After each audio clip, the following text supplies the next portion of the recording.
Hi, everybody. Welcome to Cannabis Business Services. We are here to give you an update on Virginia and its cannabis program. We've got some exciting stuff for you and some updates that are going to happen in only a few days. So stay tuned with us because we got a lot to share. After a very long delay, we have been waiting for this moment. We have been delayed in Virginia since 2021. The legislature just passed a bill to start the adult use cannabis sales in the state. So the governor had until April of this year to approve, veto, or send back proposed changes. She actually delayed giving any feedback until the absolute last minute. And then, to the General Assembly's surprise, she made an extensive amount of changes right at the end, which is great. And she returned those proposed changes on the evening of April 13th, which leads us to today's conversation. So, what does the market look like in Virginia? Well, right now, the bill looks similar to other recent states that approved adult use.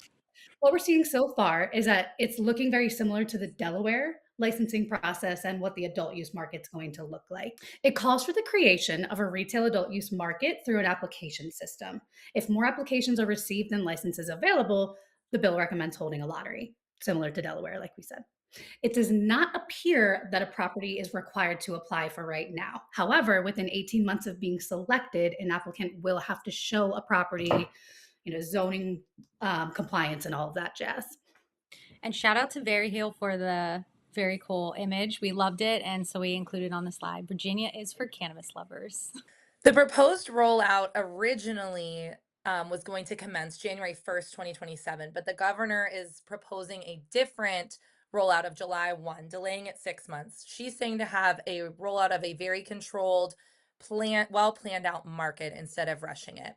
The bill itself proposed about 350 licensed retail locations, but the governor is proposing to cut that down to 200 and maintaining that limit until 2029. So you can see why the General Assembly was a little bit caught off guard with some of her proposed changes. A couple other interesting ones are that she proposed increased enforcement throughout the program, as well as a tax rate of 8% on dispensary sales instead of 6%, which is what was originally proposed in the bill. However, most interesting, and there's a lot of debate on whether this is an oversight or not, her rewrite removed the requirement of notifying localities when a business receives a license in their area, which is very unusual in what we've seen lately in other states going legal. A couple other ways to enter the market. Existing medical cannabis operators can pay a $10 million conversion fee in order to enter the adult use market. We would still anticipate them converting first, just like we see in other states, because they already have stores up and running. Also, look to establish a labor peace agreement when you're doing an application in Virginia. Also, this may just be interesting to us or people who watch the cannabis industry, but if they go with her July 1st date, Virginia will have the longest delay between legalizing adult use cannabis and actually commencing dispensary sales. And then another rule we're looking at in the regs is in terms of zoning.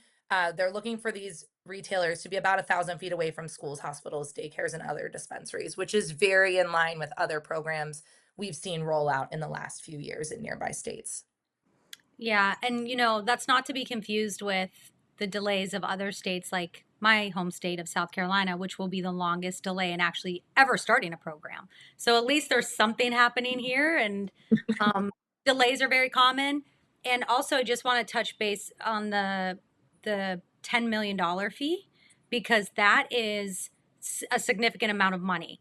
None of us are shocked because it's very common. So I do want to point that out. The reason why they are charging so much money for the conversion, those are for, like you said, Beth, these are existing operators who have had a stronghold on the market. If they're well-run businesses, they have made a ton of money, a ton of revenue.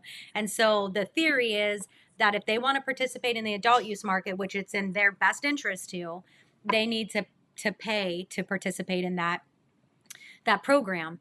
And we always see when adult use programs roll out that medical dispensaries, basically their sales go to zero.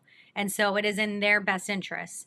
And of course, there's arguments of how expensive it is to just be in this market as it is. That's a conversation for another day. But what I'm saying is it's not uncommon. It's a shocking number, but not uncommon in this industry. All right, here's what's coming up next. So, what should you look out for? The General Assembly is reconvening on Wednesday, April 22nd. So they may discuss this bill then, but they can either approve her rewrite or reject the substitute and send back a different version to the governor, forcing her to make a different move on it. So we'll see what happens after Wednesday when the session reconvenes. And we'll do a follow-up podcast on that. Yes. And that's literally a day or two from now. So if it is past Wednesday the 22nd and you are watching this episode, know that you may be seeing old information. So please tune in, check us out on LinkedIn, Instagram, whatever, because we will have the updated information to you as soon as that new information is released. The cannabis industry sometimes changes while we're publishing a podcast. Yes, we have had it happen. So don't come at us with torches. We know whenever we post something that in literally 48 hours, it will be completely like moot. But we're trying to get you information as quickly as we can. And sometimes, to Beth's point, that changes very, within a day or two. So Absolutely. And just so you know what day we're filming it on, because it is just 2 days away, happy 420, our holiday, our choice holiday here at Cannabis Services. Go to our Calendly on our website, cannabisservices.com, to schedule a meeting with us if you have any questions at all, or if you're interested in learning how you can prepare to get into Virginia's adult use market.